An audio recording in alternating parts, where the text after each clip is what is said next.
Hi, Steve Harper here, co-founder and lead educator for Straight Talk Schools. What I wanted to go over with you today is capitalization rate, cap rate. And I got to tell you, for those of you who've seen any of my classes or seminars or any of the real estate education classes or the investor education classes that Straight Talk Schools puts out, you know very well, or you've probably heard my story, that when I first got into real estate, I was one of those guys that, man, I flew quickly. And I flew with the Eagles very quickly. The sad part was I probably went for 6 months telling everybody that a capitalization rate, when I defined it for all of my new clients, I was actually defining it wrong. I only came to learn that several months after I began dealing with clients, and that is really highly embarrassing, and I don't want anyone else to have that happen. It's also probably the most common thing that I see people print what a capitalization rate is. I see them advertise what a capitalization rate is. I see them talk about what a capitalization rate is. And it's most commonly the thing that I see wrong the most in this particular industry. So what I'd like to do is just take you through a quick example of capitalization rate or cap rate and show you how to figure one, as well as give you a quick definition of what a cap rate is. Now, the quick definition is real simple. The quick definition of a capitalization rate or a cap rate is simply the acceptable rate of return on any given investment. That's it.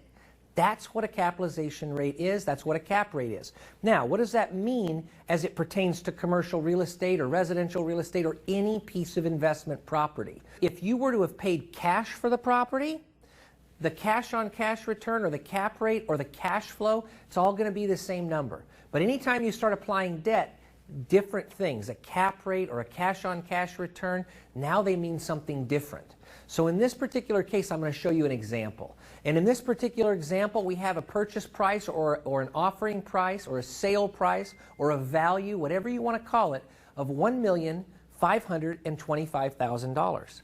Now, in this example, we have a net operating income for that particular piece of property, which is $125,237.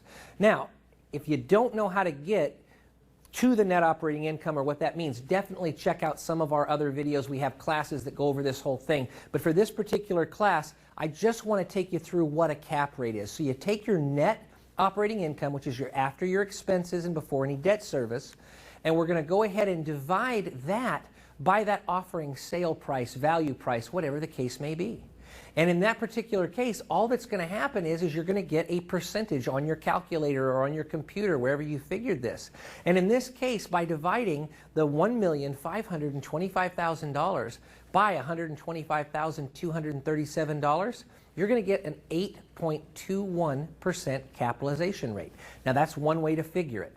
Now, let's say you looked at this, and let's just say for a moment that you're an investor and you're looking at this property and you've figured out, based on this particular property that you've looked at, that you like that property, but that 8.21% cap rate really isn't motivating you to put the required down payment in to get this thing done or to sell another property and get it purchased. But if you could get that property at a 9% cap rate or a 9% rate of return, that's an unleveraged return.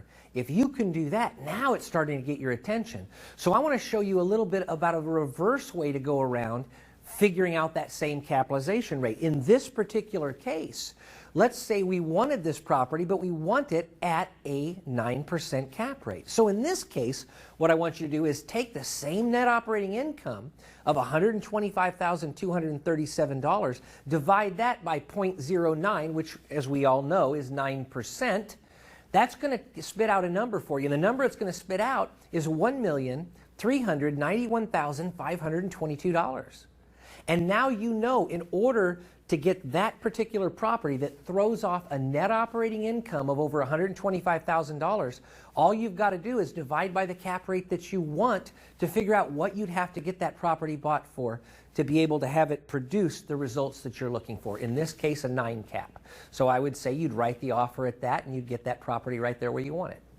Thank you very much for your attention. And as always, if you're interested in seeing all of the different classes that we have for real estate investors and professionals alike, please visit us at www.straighttalkacademy.com. Thanks very much, and I hope to see you there.